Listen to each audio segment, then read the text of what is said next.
अस्सलाम वालेकुम। मैं डॉक्टर अब्बास बिरमानी ते तुसां ॾेदे पिया वे सेहत दियां गालीं अब्बास हैल्थ केयर। ते अज दा साडा मौजू है खांसी, कफ, खंघ। ते खांसी का मतलब है कि सारे जेह्ड़े रेस्पिरेटरी पैसेजेस न ते सारा जेह्ड़ा कुदरत साह् घिनण दा निज़ाम बनाया होया है, नक्क कोलों घिन के एक हवा दी नाली फेफड़े तक हिंदे विच कितें कोई मसला है खंघ दा मतलब। खंघ भी एक प्रोटेक्टिव रिफ्लैक्स है। जिवें मैं पहले तो दस्या जो खंघ है सिर दर्द, ये एक रिफ्लैक्स एक फ़ायदामंद एक अलामत है जिहड़े तुहानू दस्सेंदी है कि भाई इत्थां कोई शै है, कोई मसला है तो असां उंदा कोई हल कड्ढूं। खांसी दा है कि ओह् सारे दे साह् दे नालें च गले कोलों घिन के नक्क कोलों घिन के तले तक फेफड़े तक कितें भी कोई खराबी है, कोई जरासीम दी वजह कोलों कोई इरीटेशन है, कोई बाहर दियां चीज़ां मतलब जिवें कोई डस्ट है, कोई धुएं दे कुछ आलूदगी पॉल्यूशन जेह्ड़े जेह्ड़े ज़रात होंदे न पार्टिकल्स होंदे न एह् उ'नें को बाहर कड्ढण दी कोशिश करदी है। खांसी होंदी है तो जोर ला के एह् चीज़ां ताकि बाहर निकलन। ते खांसी दी एक तो थ्रोटी कफ है, एक चेस्टी कफ है। मतलब साकू जेह्ड़े चीज़ां अस आम आप अंदाज़ा ला सकते हैं भी क्या है। कोई गले का कोई मसला है भी तो पता हाँ भाई ये कोई जुकाम था, कोई गले च खराश है, कोई महसूस थी है, कोई इरीटेशन महसूस थी उहदे नाल कफ है। इसदा मतलब है अपर रेस्पिरेटरी ट्रैक जेको अस आखदे हैं, या ई साडा उतला नक्क कोलों घिन के गले तक दा जेह्ड़ा सिस्टम है, या इंदे च कोई टांसल्स होंदे न जेह्ड़े गदूद होंदे न, टांसलाइटस है या फेरेंजाइटस है जेह्ड़ा हल्के फेरेंक्स गी आखदे वो है, कोई नज़ले दी वजह कोलों है, कोई एलर्जी दी वजह कोलों है, कोई जरासीम बैक्टीरिया दी वजह कोलों है।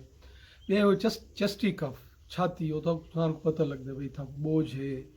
कुछ दिक्कत थींदी है साह घिनण च, कोई दर्द थींदे पासे, कोई खांसी तले कोलों इवें कुछ आवाज़ आंदी है, कोई सीटी दी आवाज़ आंदी है तले, ते उस आपको पता लग सी चेस्टी कफ। इसदा मतलब है लोअर रेस्पिरेटरी ट्रैक तलवा जेह्ड़ा है शायद फेफड़े ट्रेकिया जेह्ड़ी नाली है ब्रोंकाई ते तले उंदे विच भला फेफड़े दा जेह्ड़े छोटे छोटे होंदे एल्वियोलाई उ'नें को ई पूरे सिस्टम इंदे है कोई मसला। ते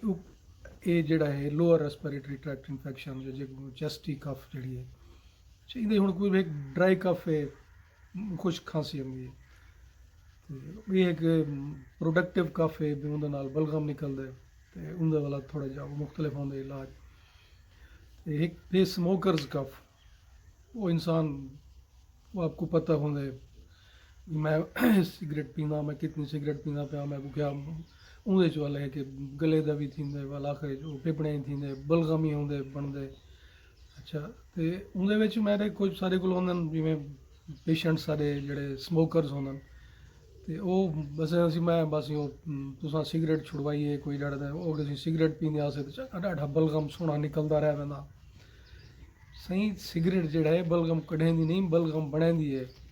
बलगम का मतलब है तुहाडे फेफड़े दे उत्ते बोझ है, फेफड़े तंग हैं, फेफड़े परेशान हैं, वो कोई कम करन बंद ज़रूरत को ज़्यादा तो बलगम पैदा थींदी पई है। तुसां अपने फेफड़े को कमज़ोर करंदे पियो, उन्हें नाल जुल्म करंदे पियो।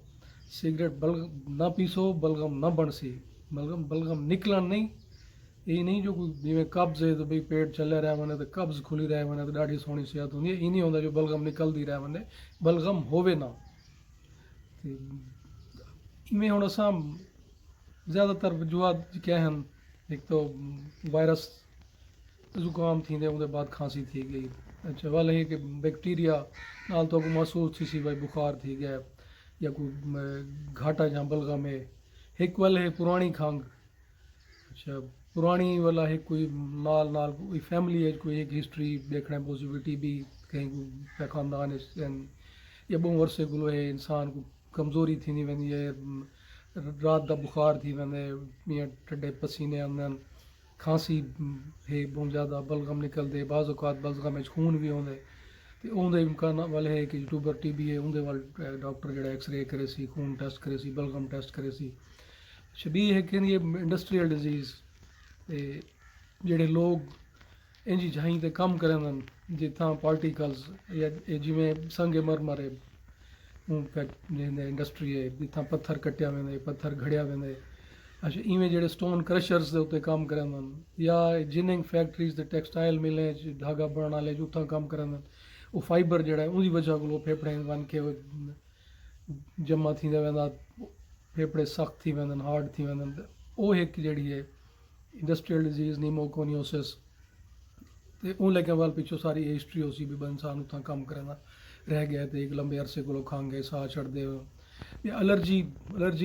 ਨਾਲ ਸਾਹ ਛੜਾਉਣ ਦਮਾ ਉਹਦੇ ਨਾਲ ਮਨ ਬੁਖਾਰ ਨਾ ਹੋ ਸੀ ਬਾਅਦ ਥी ਸਕਦੇ ਜਿਹੜੇ ਇਨਫੈਕਸ਼ਨ ਥी ਵने ਬੁਖਾਰ थी ਸਕਦੇ ਤੇ ਐਲਰਜਿਕ ਕਫ ਹੈ ਤੇ ਅਸਥਮਾ ਜਿਹੜੇ ਦਮਾ ਉਹਦੇ 'ਚ ਇਨਸਾਨ ਦਾ ਸਾਹ ਛੱਡ ਵੰਦੇ ਖਾਂਸੀ ਥी ਵੀ ਸਕਦੀ ਹੈ ਖਾਂਸੀ ਨਹੀਂ ਵੀ थी ਸਕਦੀ ਅੱਛਾ ਉਹਦੇ ਵਿੱਚ ਵੇਖ ਕੇ ਇਨਸਾਨ ਦੇ ਇੱਕ ਪਤਾ ਹੋ ਸੀ ਵੀ ਫਲਾਣੀ ਸ਼ੈ ਕੋਲੋਂ ਮੈਂ ਕੋਈ ਇਹ ਕੈਮੀਕਲਸ ਹਨ ਕੋਈ ਧੂੰਆਂ ਹੈ ਕੋਈ परफ्यूम तेज़ परफ्यूम है कोई डीजल का धुआं है कोई पेट्रोल की स्मैल है या कोई डस्ट है इंसान को पता लगे भी हिंदे नाल मैं को जड़ा साह चढ़ता पे इंदा मतलब दम है दमे का इलाज करे साहब अच्छा तो खांसी वास्ते एक के असा इब्तदाई तिबी इमदाद आखूँ मतलब मामूली खांगे शुरू थी पी अगर ये आम जड़े सीरप होंगे एक पल्मोनॉल है ब्रोनोकोल है बेनाड्रिल है ये असां घिन सकते हैं या हूँ अजकल IV लीफ वो इंसान घिन सकते हैं अगर कोई ड्राई कफ है खुश्क खांसी है बहुत ज़्यादा खंघ आती है इंसान तंग करेंगे उस कफ सुप्रैसेंट वो जेह्ड़े कुछ सिरप होंगे जिन्हें नाल DM होंगे डेक्सट्रोमेथॉर्फेन या DM हाइड्रोलिन DM पल्मोनॉल DM बे मुख्तलिफ DM जिहदे नाल होवे या टिक्सीलेक्स सिरप है पेंसिड ਤੇ ਇਹ ਜਿਹੜੇ ਹਨ ਇਵੇਂ ਬਹੁਤ ਜ਼ਿਆਦਾ ਖਾਂਸੀ ਆਉਂਦੀ ਹੈ ਖੁਸ਼ਕ ਖਾਂਸੀ ਆਉਂਦੀ ਹੈ ਉਹਦੇ ਵਾਸਤੇ ਖਾਂਸੀ ਕੋਈ ਜਿਹੜੀ ਰੋਗ ਘਟਾਉਣ ਵਾਸਤੇ ਖਾਂਸੀ ਦੇ ਐਪੀਸੋਡਸ ਨੂੰ ਕੰਮ ਕਰਨ ਵਾਸਤੇ ਜਾਂ ਇੱਕ ਉਹ ਕਾਲੀ ਖਾਂਸੀ ਹੈ ਲੇਕਿਨ ਉਹ ਛੋਟੇ ਬੱਚਿਆਂ 'ਚ ਅਮੂਮਨ ਹੁੰਦੀ ਹੈ ਉਹਦੇ 'ਚ ਕਿਵੇਂ ਦੌਰੇ ਵਾਲੀ ਕਾਰ ਪੂਰ ਵਾਲੀ ਕਾਰ ਖੰਘ ਹੁੰਦੀ ਹੈ ਤੇ ਉਹ ਸਾਨੂੰ ਆਪਕੋ ਆਸਾਨੀ ਨਾਲ ਪਤਾ ਲੱਗ ਜਾਂਦਾ ਵਾਲਾ ਉਹ ਹੈ ਕਿ ਫੈਲੀ ਪਈ ਹੁੰਦੀ ਹੈ ਇਲਾਕੇ ਕੋਈ ਬਸਤੀ 'ਚ ਮੁਹੱਲੇ 'ਚ ਵੀ ਨਾ ਕੋਈ ਉਸੇ ਅਮੂਮਨ ਵਾਲੇ को सी खांसी वास्ते तुसां आम जेह्ड़ा है डॉक्टर अगर मुयसर कहें नहीं है कफ सिरप जेह्ड़े मैं दस्सन एह् तुसां गिन सकदे हो नाल कोई एंटीबायोटिक जिवें एरिथ्रोमाइसिन है एरिथ्रोसिन या क्लैरिसिड क्लैरिथ्रोमाइसिन ते एजिथ्रोमाइसिन लेकिन ये है कि जब अगर डॉक्टर मुयसर कहें नहीं डॉक्टर को नहीं भी बन सकते तो इब्तदाई तौर पर बुखार नाल खांसी है ਤੇ ਐਂਟੀਬਾਇਓਟਿਕ ਨਾਲ ਪੈਨਾਡੋਲ ਨਾਲ ਉਹ ਖਾਂਸੀ ਦਾ ਜਿਹੜਾ ਸੀਰਪ ਹੈ ਉਹ ਗਿਣ ਸਕਦੇ ਹੋ ਉਹਦੇ ਬਾਅਦ ਅਗਰ ਵੱਧਦੀ ਪਈ ਹੈ ਕਿ ਜਿਹੜੇ ਡਾਕਟਰ ਮੁਯਸਰ ਹੈ ਡਾਕਟਰ को दिखा के ਉਹ ਤੱਕ ਪੂਰੀ ਸਹੀ ਤਰੀਕੇ ਨਾਲ ਤਸ਼ਖੀਸ ਕਰੇ ਮੈਂ ਤਾਂ ਕੋਈ ਪਹਿਲੇ अर्ज़ ਕੀਤਾ जो असां बीमारी की अलामत का इलाज नहीं करना होंदा असां बीमारी की वजह का कॉज रीज़न थींदी क्यों इनका इलाज करने तो बहुत मेहरबानी अपनी सेहत का ख्याल रखो अपना ख्याल रखो तो साढ़े अगर पसंद आवे वीडियो तो लाइक करो चैनल को सब्सक्राइब करो एक को शेयर करो बे दोस्तों को दसो बहुत मेहरबानी हाफिज़।